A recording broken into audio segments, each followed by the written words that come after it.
magaalada Jowhar ayaa isniintii maanta ahayd waxaa maalintii labaad ka sii socday shirweynaha haweenku ay ku leeyihiin halkaasi waxaana lagu gorfaynayaa kaalinta haweenku ay ku leeyihiin nabadeynta iyo waliba horumarka.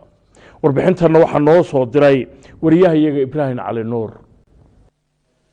waxaa maalintii labaad galay shirka nabad dhisidda iyo ka qaybgalka siyaasadda ee haweenka oo ay soo agaasintay hay'adda Somali Women Solidarity Organization oo magaceeda loo soo gaabiyo SWSO kana shaqeysa arrimaha nabadeynta. waxaa shirka ka soo qayb galay oo goobjoog ka ahaa wasaaradda haweenka iyo xuquuqul insaanka dowlad goboleedka Hirshabelle iyo dhammaan ururada haweenka ka dhisan magaalada Jowhar. waxaa ugu horeyn goobta ka hadlay gudoomiyaha ururka haweenka gobolka Shabeellaha Dhexe Madiina Cadow Culuw. wax badanaan soo baranay laakiin midaan aan aqoonin oo kala helin Soomaalinimadu waxay taaba ogeyn oo Soomaalinimada kadib dhalatay oo maanta qabiil leh madax oo ka kala buuxdo sidii looga bixi lahaay oo u turxaan bixi lahayn.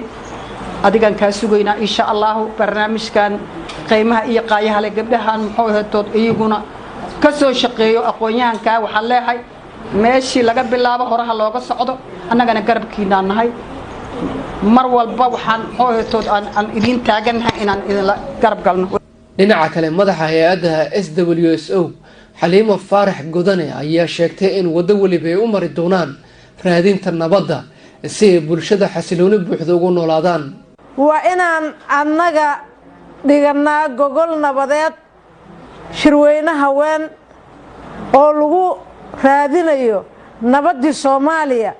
waa inay maanta ay noqotaa ilaa 30 sano waxaan eeganaynay inay maaragtay nagu hogaamiye ragga soo celinta nabadda ilaa haddana way soo celin laayeen. waxaan rabnaa marka inaan hadda annaga ku hogaamino soo celinta nabadda.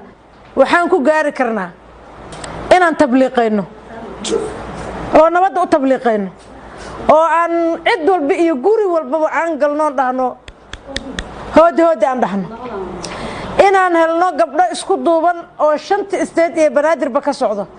wasiir dowlaha wasaaradda haweenka iyo xuquuqul insaanka dowlad goboleedka Hirshabelle Saadiyo Maxamed Nuur ayaa ku baaqday in loo wada istaago sidii looga wada shaqeyn lahaa dib u heshiisiinta. nabaddu waa muhiim qof walba taabanaysa ha laga shaqeeyo dib u heshiisiinta dhaxdeena haday ka jirto aan ka wada shaqeyno haday banaanka ka dhacdo aan ka wada shaqeyno midnimo meel lagu gaaraa midnimo meel ku tagaynaa inteena hadda oo safara waxa ay aan awoodnaa haddii Allah awoodda loo ogolaado dib u heshiisiin qaran oo haween in la sameeyo managar markooye garadada guula ala ku si